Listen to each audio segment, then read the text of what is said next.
मार्गस्य नेतारं वेत्तारं कर्मभूतां ज्ञातारं विश्वतत्त्वानां वन्दे तद्गुण लब्धे। और यहाँ पर हम प्रातःकाल तद्वार सूत्र का एक एक अध्याय का उच्चारण और अर्थ समझेंगे। पिछली बार शिवरात्रियों की शिकायत थी कि तद्वार सूत्र कठिन लग रहा, समझ में नहीं आ रहा। ये जो लोग खड़े रहेंगे ना, समझ में नहीं आएगा इनको। समझना हो तो खड़े रहना चाहिए। हाँ, तद्वार सूत्र को समझना है तो आपको सबसे पहले जो उच्चारण कराया जा रहा है, उच्चारण करना है। ये दिमाग से निकाल देना, अर्थ समझना है। धीरे धीरे समझ में आएगा। उच्चारण भी कर लिया तो बहुत बड़ी बात हो जाएगी। ये हमारा तद्वार सूत्र ग्रंथ हमारी जिनवाणी की आन बान शान का प्रतीक है। इस जिनवाणी के संपूर्ण रहस्य को प्रकट करने वाला ग्रंथ है। आप लोगों को जानकारी होना चाहिए। हमने पिछली बार बालाघाट में चातुर्मास किया था। वहाँ एक मुसलमान भाई आए, कोई चर्चा निकली तो मैंने पूछा रमजान में यहाँ पर का कार्यक्रम क्या होता है। उन्होंने बताया 5 बार की नमाज होती है और प्रतिदिन 2 कुरान की आयतें पढ़ी जाती है और वो भी कंठस्थ होती है। अन्यथा वो मुसलमान कैसे कहलाएगा इसको कंठस्थ नहीं। तो मैं आप जैनी लोगों से कहना चाहता हूँ, आप लोग शिविर में आए, आप जैनी हो क्या? नहीं, अपने को जैनी मानते हो? हैं? मानते हो ना? तो आपको तद्वार सूत्र कंठस्थ होना चाहिए और कंठस्थ नहीं तो पढ़ना तो आना चाहिए। सुन रहे ना आप लोग? ये अतुल भैया कौन सी ड्रेस में बैठे हैं? कट लेके आओ, ड्रेस लेके आओ अपनी। हम लेके आओ, पहले कट लेके आओ। हाँ, आप लोगों को जो व्यवस्था की कमेटी में सहयोग करना है तो मैं आपको इस ग्रंथ की ओर ले चलता हूँ। और किसी भी ग्रंथ का स्वाध्याय करते हैं कुछ बातें जानना आवश्यक है। सुन रहे हैं आप लोग? आज पहला दिन है, कल से या दोपहर से माइक की अच्छी व्यवस्था हो जाएगी। आपको मेरी बात वैसे सुनने में तो आ रही है। सबसे पहले ग्रंथ का नाम अपने को पता होना चाहिए। मैं पूछता हूँ कौन से ग्रंथ का स्वाध्याय कर रहे हैं हम लोग? बोलो थोड़ा सा। तद्वार सूत्र जी बोलना। क्या बोलना? बहुत अच्छा। अब दूसरी बात, ग्रंथ रचयिता का नाम। तद्वार सूत्र जी की रचना किसने की है? परम पूज्य आचार्य श्री उमा स्वामी जी महाराज ने। किसने? देखो, ऐसे आचार्यों का नाम उच्चारण करने से भी असंख्यात गुणी पापों की निजरा होती है। दोबारा बोलना, कितने ग्रंथ लिखा है? हाँ, इतने सम्मान से बोलोगे तो जरूर तद्वार सूत्र आपके हृदय में समा जाएगा, आत्मसात हो जाएगा। तीसरा, ग्रंथ का मंगलाचरण। अभी हम लोगों ने मोक्ष मार्ग नेताराम एक श्लोक पढ़ा, ये ग्रंथ का मंगलाचरण कहलाता है। कहता कि इसमें भी विद्वानों के मतभेद है। बहुत सारे विद्वान मानते मोक्ष मार्ग नेताराम यही तद्वार सूत्र का मंगलाचरण है और बहुत सारे विद्वान ये भी मानते नहीं, तद्वार सूत्र तो प्रथम सूत्र से प्रारंभ हुआ जो आगे पढ़ेंगे। कोई बात नहीं, अपने को दोनों याद रखना। अब इसके बाद में चौथी बात समझना है, ग्रंथ का विषय। क्या समझना? तो इसमें जीवादि 7 तत्वों का व्याख्यान है। क्या है? हाँ, ग्रंथ का परिमाण, ये अपने को 5वीं बात समझना है। ग्रंथ का परिमाण क्या है? 10 अध्याय अथवा 357 सूत्र। कितने सूत्र? 357 सूत्र अथवा 10 अध्याय। इसके बाद ग्रंथ का फल क्या होता है? तो परंपरा से मोक्ष की प्राप्ति और प्रत्यक्ष रूप से पापों का संवर्जरा का होना, ये ग्रंथ का फल मिलता है। अब ये बात आपको हमने बता दी। इसके बाद में मंगलाचरण की बात आती है। अब ग्रंथ में मंगलाचरण क्यों किया जाता है? हमारे यहाँ जैन जगत में एक विद्वान हुए पंडित प्रवर श्री टोडरमल जी, उन्होंने मोक्ष मार्ग प्रकाशक में लिखा है कि जब ग्रंथ मंगल रूप होता है तो अलग से मंगलाचरण करने की आवश्यकता क्या, और यदि ग्रंथ मंगल रूप नहीं होता तो इस ग्रंथ को पढ़ने का लाभ क्या? तो उन्होंने पुनः उसका उत्तर दिया कि सुनो, जैसे दूध स्वयं स्वभाव से कैसा होता है, बोलो, मीठा खट्टा कैसा मीठा होता है। दूध स्वभाव से मीठा होता है, फिर भी उसमें चीनी शर्करा आदि का मिश्रण करते हैं। क्यों करते हैं? दूध कैसा होता है, मीठा कि कड़वा? मीठा होता है। फिर उसमें दूध में मीठा क्यों मिलाया जाता है? क्योंकि और मीठा हो जाए। उसी प्रकार ये ग्रंथ तो मंगल रूप ही है, मगर ये ग्रंथ और मंगलमय हो जाए इसलिए मंगलाचरण किया जाता है। मंगलाचरण के भी कारण होते हैं। पहला कारण बताया आचार्यों ने कि ग्रंथ की निर्विघ्न समाप्ति। क्या होगा? क्योंकि स्वाध्याय प्रारंभ करना ही कठिन है और करते थे तो पूर्ण होना कठिन होता, इसलिए ग्रंथ की निर्विघ्न समाप्ति ये ग्रंथ का पहला मंगलाचरण का पहला लाभ है। दूसरा, ग्रंथ रचयिता का उपकार स्मरण। जिन्होंने ऐसे पवित्र शास्त्र की रचना की है उनको भी याद करना आवश्यक है, और मंगलाचरण के माध्यम से उन्हें भी याद किया जाता है। क्योंकि ग्रंथ रचयिता दो प्रकार के, मूल ग्रंथ कर्ता कौन है? अनंत भगवान है। कौन है? अनंत भगवान। और उत्तर ग्रंथ कर्ता गणधर परमेष्ठी और आचार्य परमेष्ठी आदि है, तो इनका भी उपकार स्मरण हो जाता है। इसके बाद में ग्रंथ का मंगलाचरण क्यों करते हैं? इसके माध्यम से पाप कर्मों की निजरा होती है, पुण्य कर्म का आश्रम बंद होता है। इससे अपने लिए ग्रंथ पढ़ने में आसानी होती है। इसके बाद और क्या कारण है? शिष्टाचार का परिपालन। जब कोई मिलता है अच्छे लोग हाथ जोड़ करके वे जय जिनेन्द्र करते हैं। क्या करते हैं? उसी प्रकार मुनि महाराज मिलते तो उनको नमोस्तु करते हैं। तो मंगलाचरण में भी नमस्कार किया है। ये बात आपको हमने बता दी। आप लोगों को बैग मिल गया? क्यों, किट मिल गया ना? मिल गया। तो आप लोगों को शायद पेन पेंसिल दी कि नहीं दी?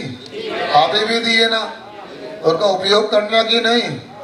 हाँ, अतल भैया सुन रहे हमारी बात? जल्दी आओ, हमारी बात मानो महाराज जी की। हाँ, आप सुनो।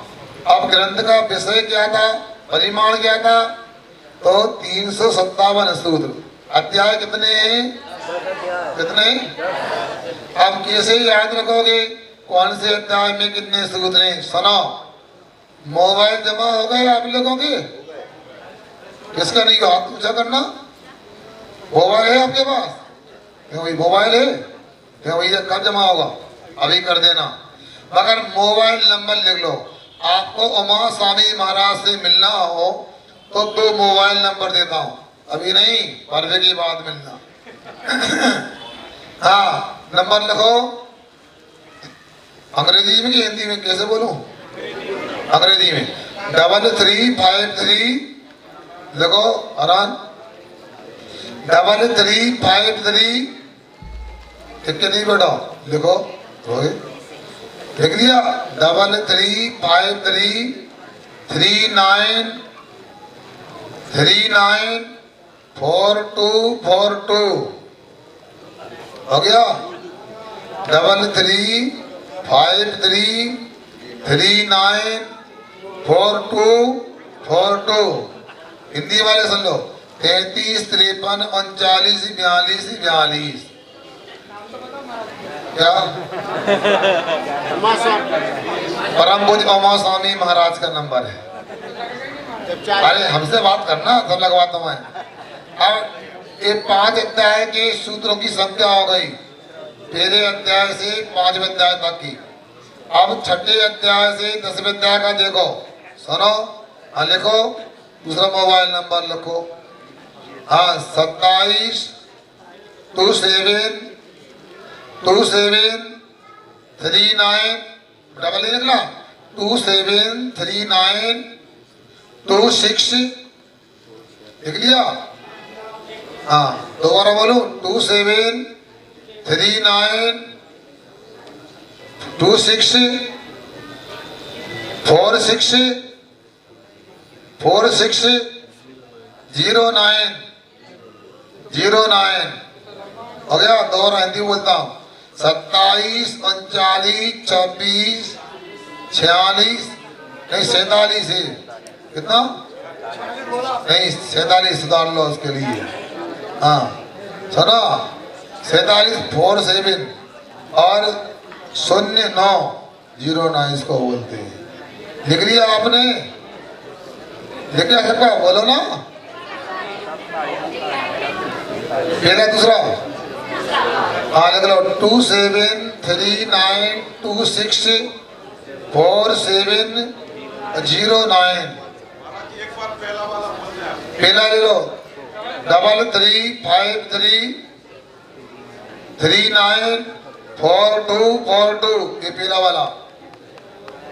हाँ बाद में मिला लेना पुस्तक में से। चलते हैं आगे, समय को देखना है अपन लोग, समय का ध्यान रखें, आगे बहुत सारे काम है। और सुनो हमारे इटारसी के लोगों को हमने लगभग 2.5 महीने से देखा, बहुत ही अनुशासित है। आवाज क्यों आ रही? इटारसी वालों तो बाहर से आवाज आ रही क्या? इटारसी के लोगों को तो संकेत कर दो, समझदार इशारा मान जाते। अब कल से देखना जितने भी लोग शिविर में नहीं बैठे ना, ये जब काले पीले कपड़े पहनने वाले बाल लटका के इन लोगों को मंदिर में पूजन करना है सबको। यहाँ शिविर वाले महिला शिवरात्रि बैठेगी, जब मंदिर में पूजन हो जाएगी 8:30 बजे आप आएंगे, जो स्थान आपको पीछे मिलेगा उसका लाभ लेना है। हमने पहले कह दिया शिवरात्रियों को नीचे बैठा लाया जाएगा, क्योंकि इन लोगों ने मेहमान बन के बाद में आए। इटारसी में जो शिविर में नहीं बैठे और उन्होंने बहुत मेहनत की, इसलिए उनको बालकनी में ऊपर बैठा लाया जाएगा।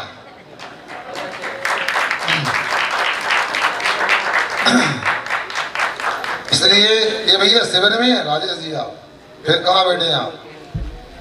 आपसे कहना पीछे व्यवस्था रहे। आज कोई बात नहीं, कल से ध्यान रखना, कक्षा में भी आप लोगों को लाभ लेना है, कमेटी व्यवस्था कर देगी, बेसा बैठना है। और दोपहर में उत्तम क्षमा आदि पर प्रवचन होना है, इंतजार किसी का नहीं होगा, समय का ध्यान रखना है। इसलिए आप लोग यदि कोई कार्यक्रम में विलम्ब करोगे तो 8:30 तक पूजन नहीं हुई तो फिर स्वाध्याय के बाद पूजन करना, क्योंकि समय से काम करना आगे भी। तो चलते तदबार सूत्र का पहला अध्याय, कितने सूत्र हैं? बोलो राकेश। नहीं पहला अध्याय, पहले अध्याय में कितने सूत्र हैं? 33। बहुत अच्छा, पहला सूत्र पढ़ते हैं। सम्यक दर्शन, सबको बोलना है, एक आश्रम पास वालों को भी और 2 वालों को भी। सम्यक दर्शन ज्ञान ज्ञान चारित्राणि चारित्राणि मोक्ष मार्गा मोक्ष मार्गा। सम्यक दर्शन ज्ञान चारित्राणि मोक्ष मार्गा। जहाँ पढ़ने में नहीं आया हाथ ऊंचा करना, उच्चारण कराने का पूरा प्रयास करेंगे। अपने को 10 दिनों में तदबार सूत्र तैयार करना है, ठीक। सम्यक दर्शन ज्ञान चारित्राणि मोक्ष मार्गा। बहुत अच्छा। अब क्या कहते हैं? सम्यक दर्शन, सम्यक ज्ञान और सम्यक चारित्र, इन तीनों की एकता ये मोक्ष मार्ग होता है। सुना, अकेला सम्यक दर्शन नहीं, अकेला सम्यक ज्ञान नहीं, अकेला सम्यक चारित्र नहीं, तीनों मिलकर के मोक्ष मार्ग होते हैं। सुन रहे हैं आप लोग? अब सुनो, आप लोगों ने ठंडाई आदि तो पी होगी आप लोगों ने। ठंडाई में क्या डाला जाता है? बादाम, खसखस और मीठा। मुख्य रूप से तीन होते हैं। चलो, इसी प्रकार हलवा बनाया आपने, और उसमें क्या होता है?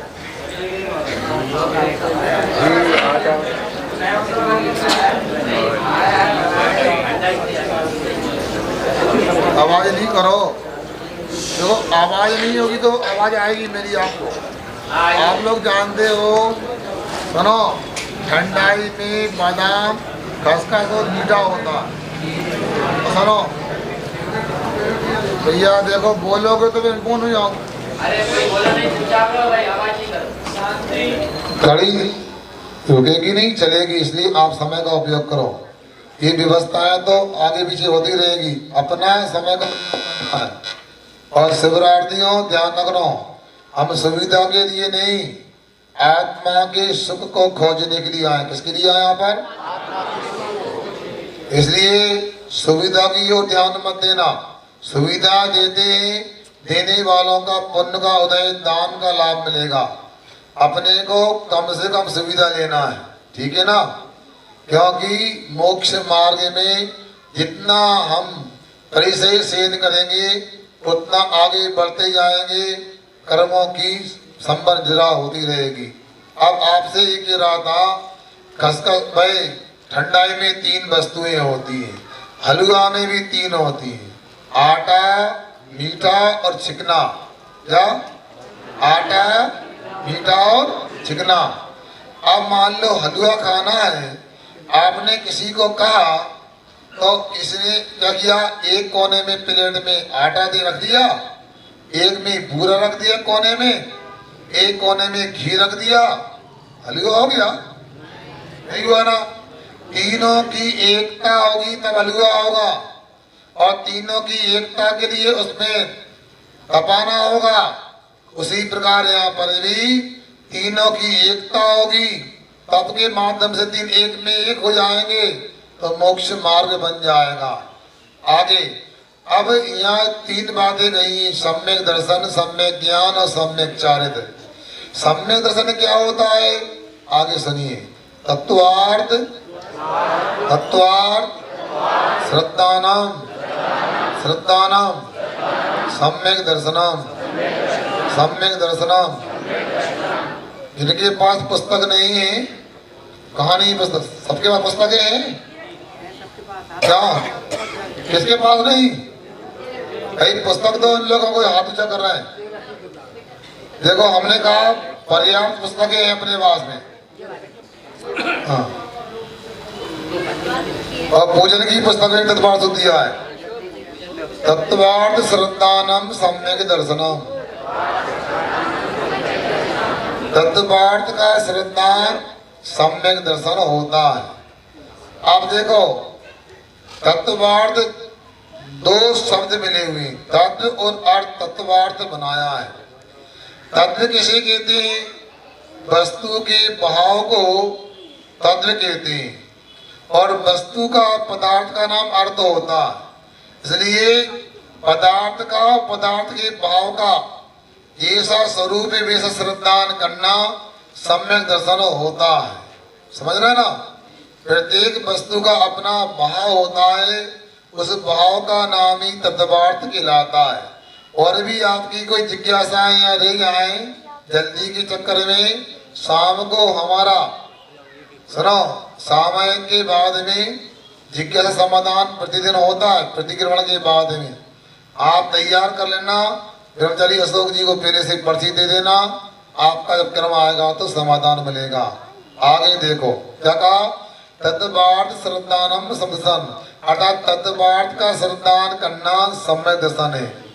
अब ये मन में आ सकता है, इतना ही कहना पर्याप्त था कि अर्थ का श्रद्धान नहीं, क्योंकि भाव के बिना कोई अर्थ पदार्थ नहीं होता, और पदार्थ के बिना भाव नहीं होता। दोनों जानना और दोनों का श्रद्धान करना आवश्यक है, तभी सम्यक दर्शन होता है। कल प्रश्न हुआ था शाम को कि सत्य को सम्य दर्शन कह दिया। क्या मतलब?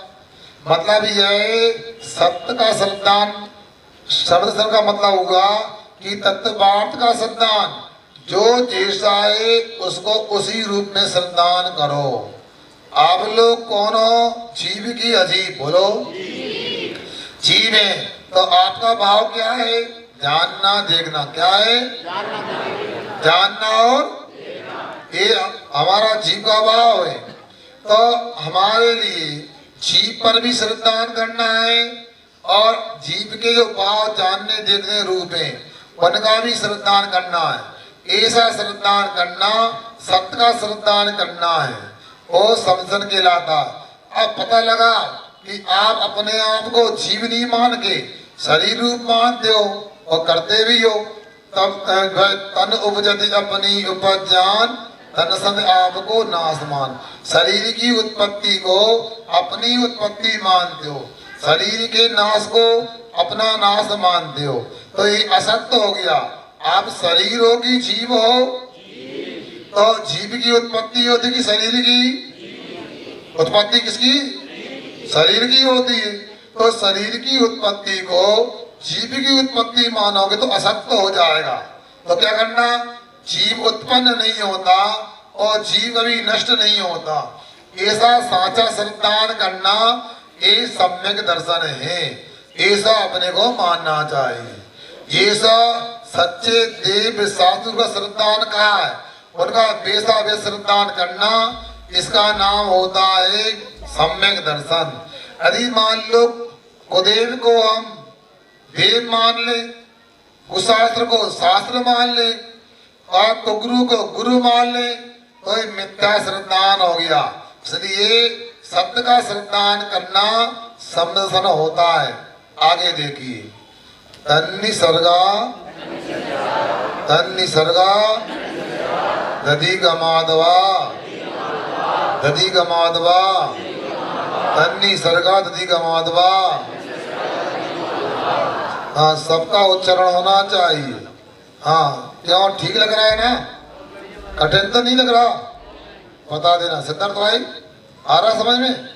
तो यहाँ कह रहे हैं भाई तन्याने भाई निसर्गात अधिगमवा, भाई सम्यक दर्शन दो प्रकार के निमित्तों से होता है। कैसे होता है? एक निसर्ग से और दूसरे अधिगम से होता है। निसर्ग किसे बोलते हैं?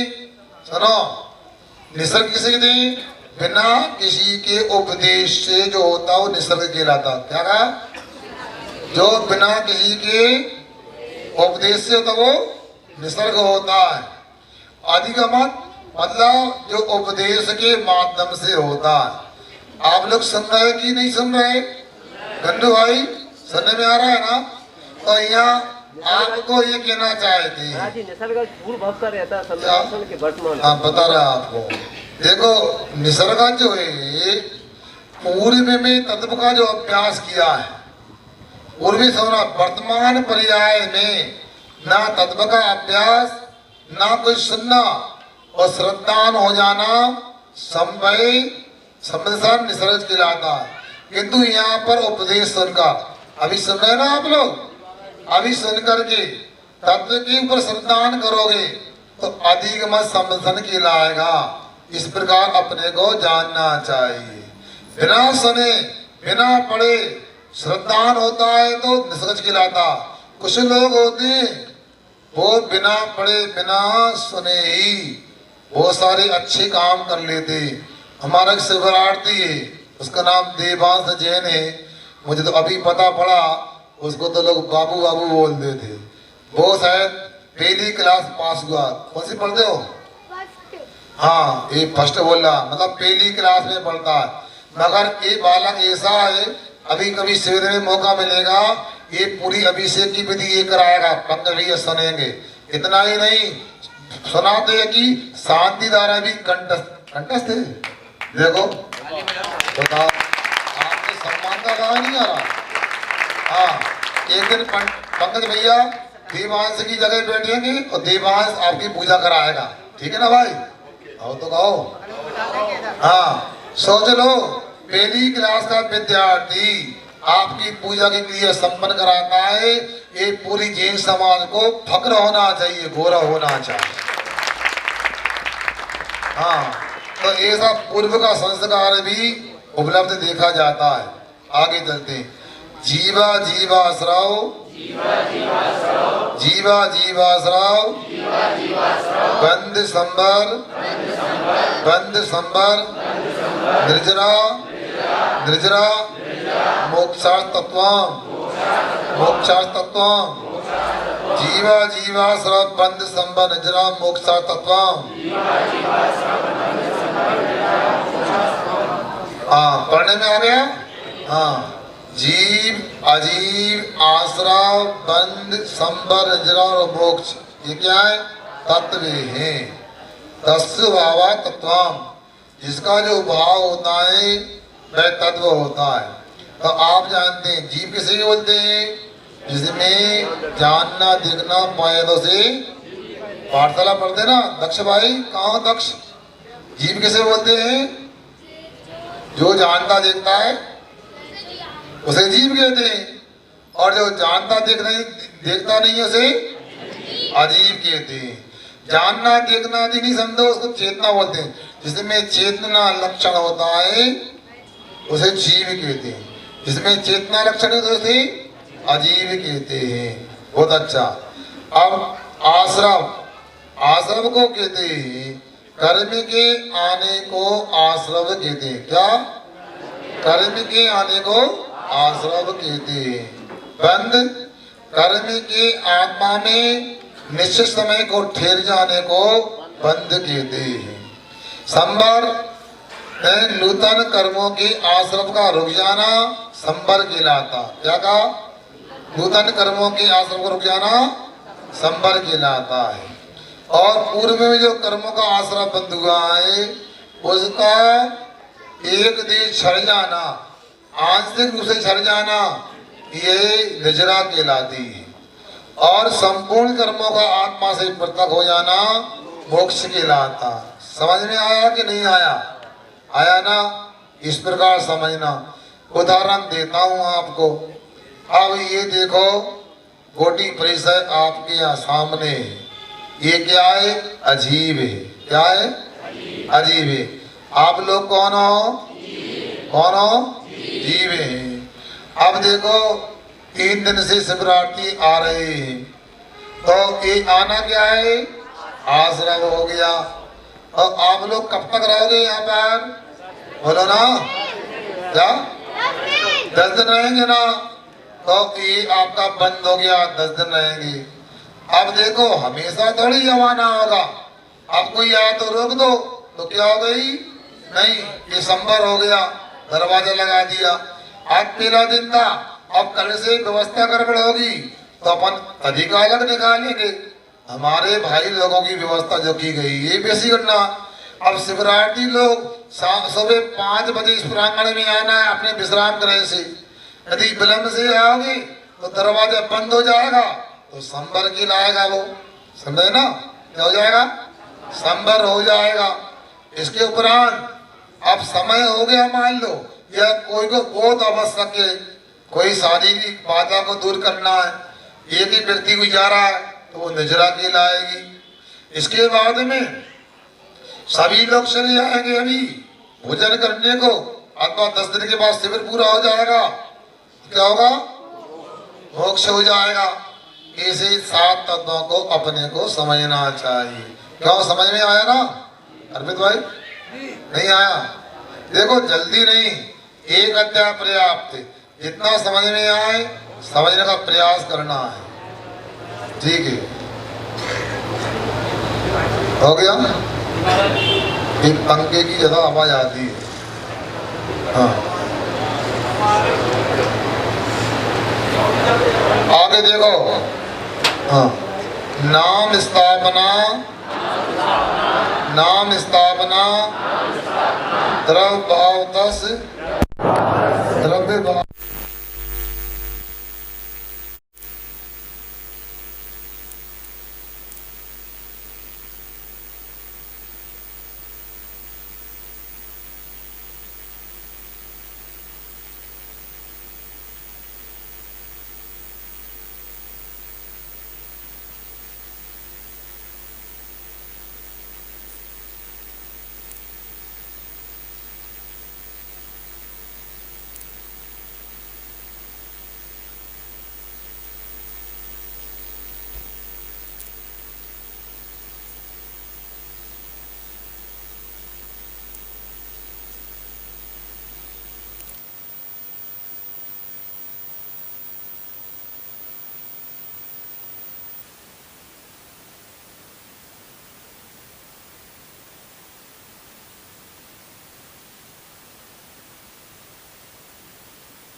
भाव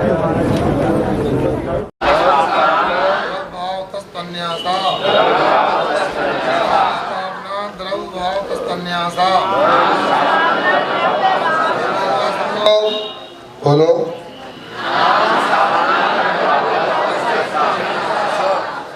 न्यास का मतलब होता है न्यास कॉलोनी नहीं, यहाँ निक्षेप को न्यास कहते हैं।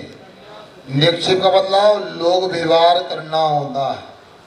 और न्यास कॉलोनी भी ठीक है, वहाँ भी तो रहना होता है तो लोग व्यवहार तो होता ही है। तो यहाँ न्यास का अर्थ निक्षेप है।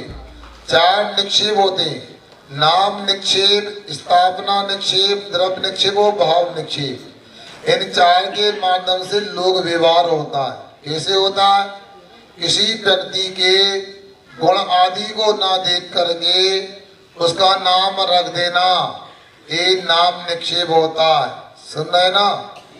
अब मान लो किसी का नाम सुनो महावीर रख दिया और चूहा से डरता है, तो मगर नाम निक्षेप से महावीर नाम उसका लिया जाएगा।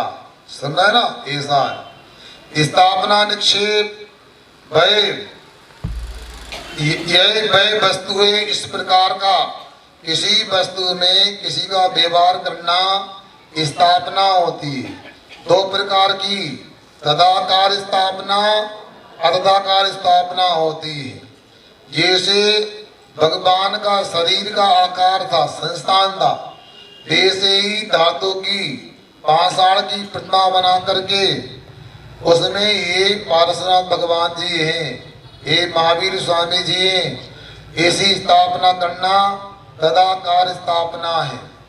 और ठोने आदि में पूजन करते हैं, चवार आदि में स्थापना करते हैं, तो वह अतदाकार स्थापना होती है। आप लोगों से एक बात कहता हूँ, सुन रहे ना? इटारसी वालों ध्यान से सुनना।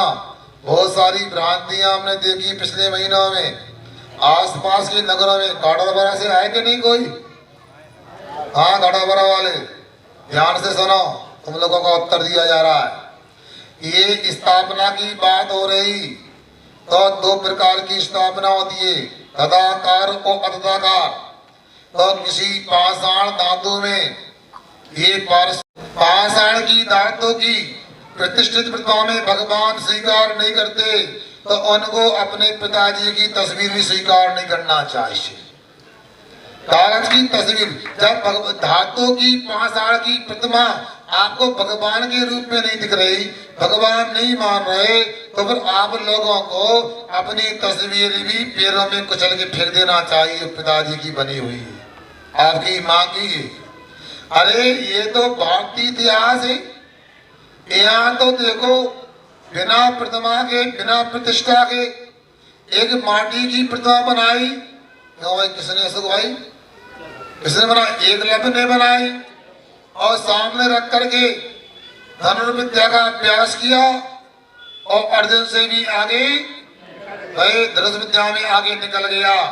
जब बिना प्रतिष्ठा के एक माटी की प्रतिमा ये कमाल कर सकती है, तो हमारी प्रतिमा प्रतिमा नहीं, भगवान है।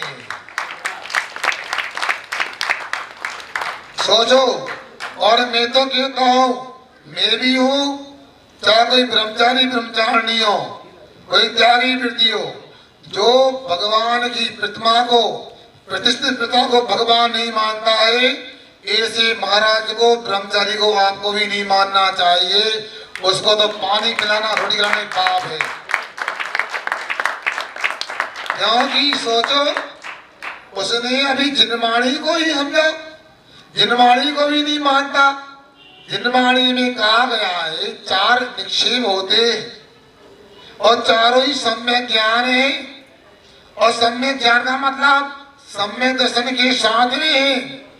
और यदि मान लो ऐसी प्रतिमा का अवंडवाद करता है, कोई तिरस्कार करता है, आगे 6ठे अध्याय में आने वाला है, उसे दर्शन मोहिनी कर्म का आश्रय बंद होगा, अर्थात मिथ्यात्व कर्म का बंद होगा।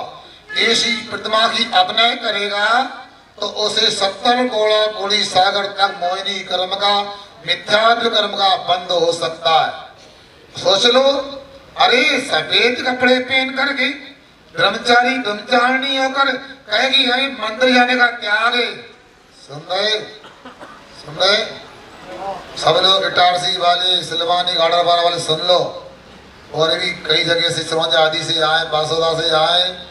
ऐसा कोई सफेद कपड़े पहन के बोले हमें भगवान जैन के मंदिर में जाने का त्याग है, तो वो त्याग पले नहीं पले आप पालना, उसका त्याग जरूर कर देना आप लोग, क्योंकि हमारे आन मान शान के प्रतीक हैं। और ये जिनवाणी को मानने की बात है। जिनवाणी में त्रिलोक परिणति देखो, प्रतिवर्ष स्वामी ने अकृत्रिम जिनालय का जिन बिंबों का उल्लेख किया है, अनेक और भी ग्रंथ है जहाँ चर्चा आई है। और इसके बाद भी हम लोगों को जिनवाणी की बात में विश्वास नहीं तो कहा छेद भक्ति आदि कुंद को स्वामी ने लिखी है, वहां पर भी अकृत्रिम जिनालयों की चर्चा है। अकृत्रिम भी होते हैं, कृत्रिम भी होते हैं। जो कर्ता के द्वारा बनाए जाते हैं वो कृत्रिम होते हैं। आप लोगों के यहाँ पर 4 जिनालय और 5वां जिनालय तैयार हो गया। क्या हो गया? और संभवतः इटारसी में 2 दिसंबर से पंचकला की पूरी संभावना है। आचार्य श्री का आशीर्वाद मिलेगा तो जरूर कार्यक्रम होगा। वो आप लोग पत्रिका का इंतजार नहीं करना, सुन रहे ना? सभी शिवरात्रि को आज पहले दिन हमने निमंत्रण दे दिया है। हाँ, हम रहे ना रहे आपको जरूर आना है। हाँ, हम कैसे गए बताओ? सिर्फ आपको पक्का मानस बनाना है। तो स्थापना निक्षेप ये भी अपने आप में महत्वपूर्ण होता है।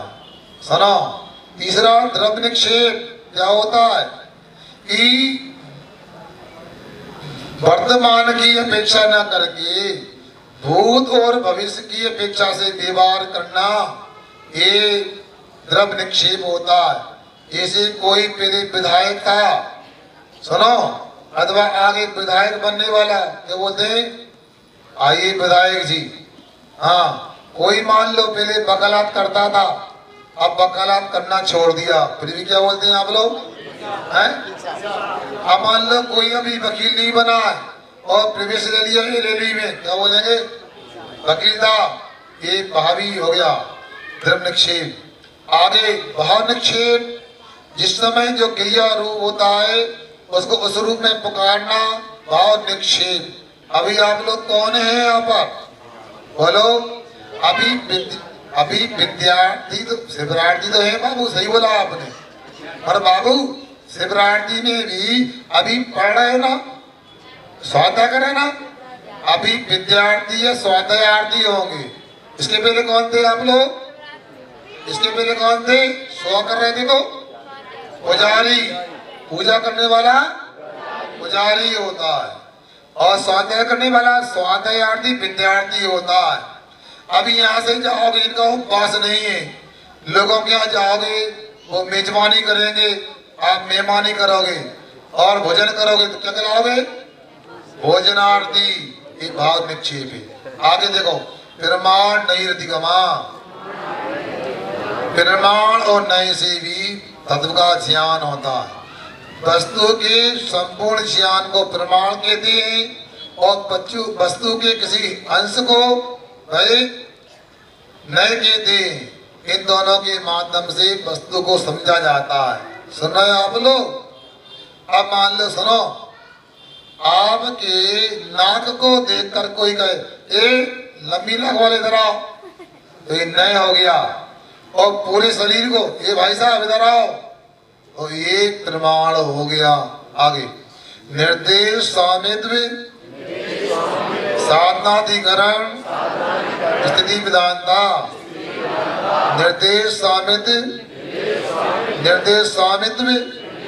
साधनाधिकरण स्थिति विधानता, निर्देश स्वामित्व साधनाधिकरण स्थिति विधानता। हाँ, निर्देश का मतलब स्वरूप कथन होता है। स्वामित्व का मतलब मालकाना इसको बोलते हैं। साधन किसके माध्यम से प्राप्त होता है? अधिकरण, इसका क्या आधार है? स्थिति, ये कब तक रहेगा? Time limit. विधान, ये भेद को बोलते हैं। समझ में आ रहा है ना? अरे मतलब समझ की बात चल रही है तो तत्वार्थ के संतान करने को अथवा सच्चे देव सदगुरु के संतान करने को निर्देश कहते हैं। इसका स्वामी कौन होता है? जीव होता है। साधन क्या है? क्या होता है साधन? क्या ये किसके माध्यम से प्राप्त होता है? तो श्रद्धान के माध्यम से प्राप्त होता है। अधिकरण क्या होता? आधार को बोलते हैं। क्या शब्द किसमें पाया जाता है? जीव में की अजीव में? जीव में पाया जाता। कब तक रह सकता है? जगन से अंतर्भूत और उत्कृष्ट से अनंत काल तक रह सकता है। वेदांता ये कितने प्रकार का संदर्शन होता है? मूल में 3 प्रकार का, औपसमिक, छाय औपसमिक और छाय, 3 होता है। आगे देखो, सत्संज्ञा, छेद स्पर्शन, सत्संज्ञा, छेद स्पर्शन, कालांतर, भावाल, बहुतेईश, सत्संज्ञा, छेद स्पर्शन, कालांतर, भावाल, बहुतेईश। उच्चारण नहीं आया क्या? नहीं आया तो पूछ लिया करो, आवाज पूरी आना चाहिए। इटारसी में बहुत सारे लोग सो रहे हैं ना, वो जाग जाएंगे आपकी आवाज से, ठीक है ना? हाँ, सत्ता मौजूद होता है, उपस्थित। संख्या कितनी, गणना उसको बोलते हैं। छेद कहाँ पर है? स्पर्शन पूर्व में कहाँ था, अभी कहाँ है, आगे का। 3 काल के छेद को स्पर्शन कहते हैं। काल समय का नाम है। अंतर, हाँ, इसके पहले कब आए थे इटारसी? सुन रहे ना? आप कितने वर्ष के बाद आए? बीच का काल अंतर कहलाता। भाव, आपके क्या भाव है? शिविर में आत्म कल्याण करना कि नहीं करना? बोलो ना, ये भाव हो गए। अल्पभाव, किसके किसे भाव है? कोई मुनि बनना चाहता, कोई ब्रह्मचारी बनना चाहता, कोई ऐसे ही रहना चाहता, ये अल्पभाव हो गए। इसमें कम ज्यादा तुलना करना होता है।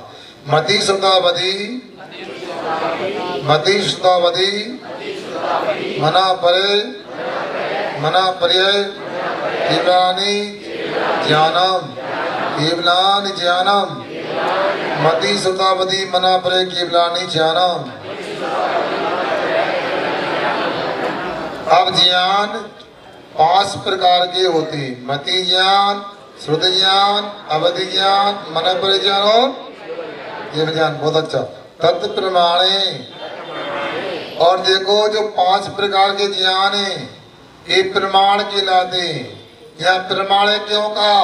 इसलिए कहा कि 2 प्रकार के प्रमाण होते हैं, एक परोक्ष प्रमाण, एक प्रत्यक्ष प्रमाण। जो इंद्रिय मन की सहायता से पदार्थों को जानता है वो परोक्ष प्रमाण कहलाता है। जो इंद्रिय और मन के बिना जानता है प्रत्यक्ष प्रमाण कहलाता है। हाँ, 5 ज्ञानों में कौन से परोक्ष है, कौन से प्रत्यक्ष? आगे देखो, आदि परोक्षम, आदि के 2 ज्ञान है। कौन से? मति ज्ञान, श्रुत ज्ञान है, परोक्ष ज्ञान कहलाते। प्रत्यक्ष, मन्यत, और कहते हैं अंत के 3 जो ज्ञान बचे वो प्रत्यक्ष ज्ञान होते। अक्षम, अक्षमति वर्तते प्रत्यक्षम। अक्षर ने आत्मा होता है। अक्षर आत्मा के माध्यम से जानने पदार्थों को जानता है वो प्रत्यक्ष है।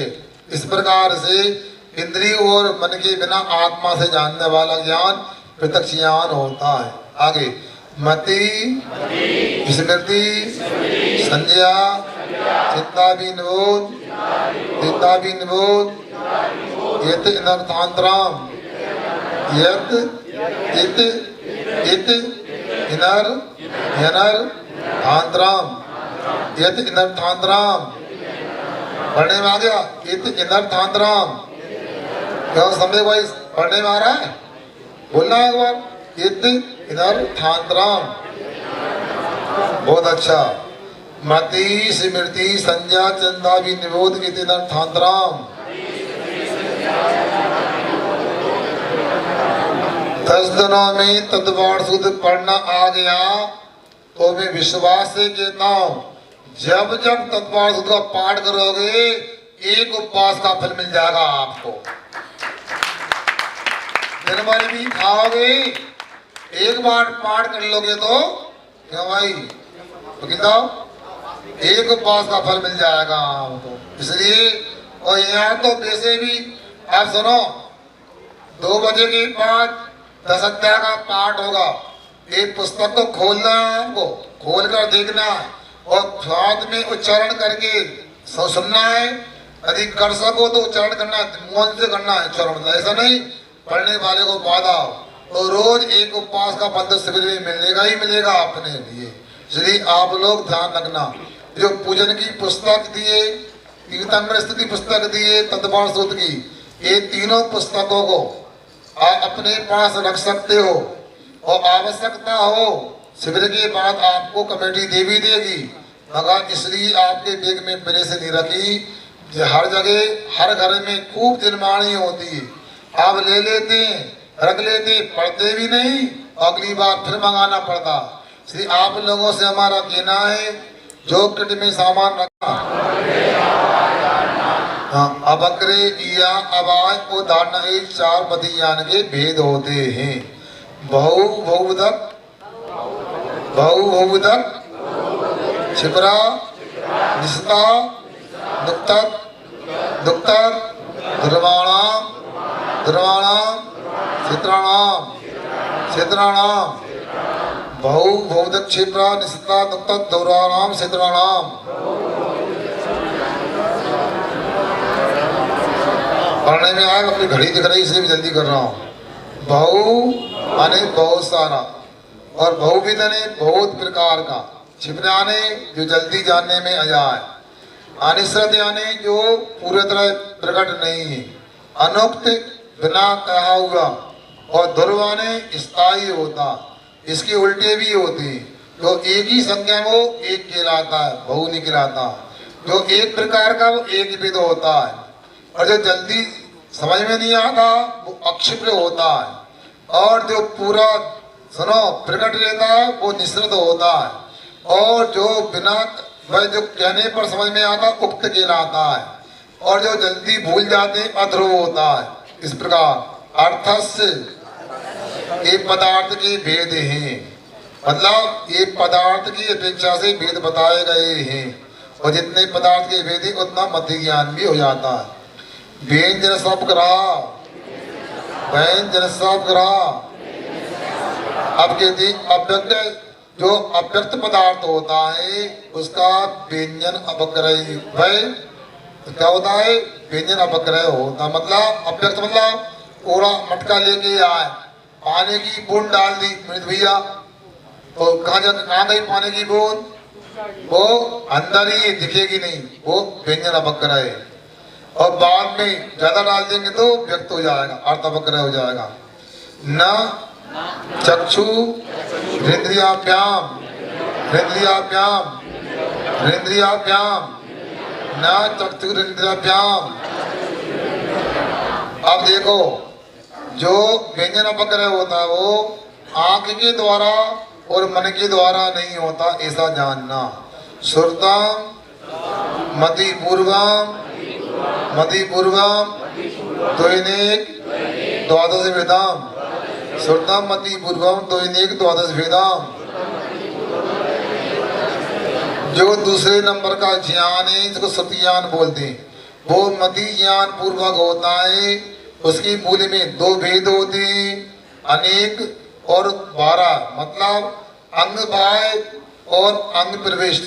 अंग भाव के अनेक भेद होते हैं, अंग पृष्ठ के 12 भेद होते हैं। ठीक। भव प्रत्यो, भव प्रत्यो, बदिर, बदिर, जोर से बोलो, बदिर, देवनार्गणाम, देवनार्गणाम, भव प्रत्यो बदिर देवनार्गणाम। देखो, यदि आपको अभी ये विषय पूरा ना समझ में आए तो आहार के बाद जब यहाँ आ जाओगे हमारे पास आ जाना, या नीचे बैठेंगे यहीं पर हाल में, आप अपने तत्वार सबकी शंकाओं का समाधान पुनः कर सकते हो। उच्चारण नहीं आए, अर्थ नहीं आए, कोई कठिन लगता हो, मगर आप संकोच शरी करना, इन 10 दिनों में तत्वार सूत्र को तो समझना ही है। एक एक अध्याय करके मोक्ष तत्व को समझेंगे और इसी धीरे धीरे साधना करके मोक्ष को प्राप्त कर लेंगे। अब देखो अवधि ज्ञान को लेकर के रहे, अवधि देव और नारकियों को या देव गति और नरक गति के जीवों को भव प्रत्यय नाम का अवधि ज्ञान होता है। और प्रत्यय नहीं, नियम से नारकी और देवों को अवधि ज्ञान होता ही है। बिना अवधि ज्ञान के कोई भी नहीं रहता है। मिथ्या दृष्टि को भी और सम्य दृष्टि को सबको होता है।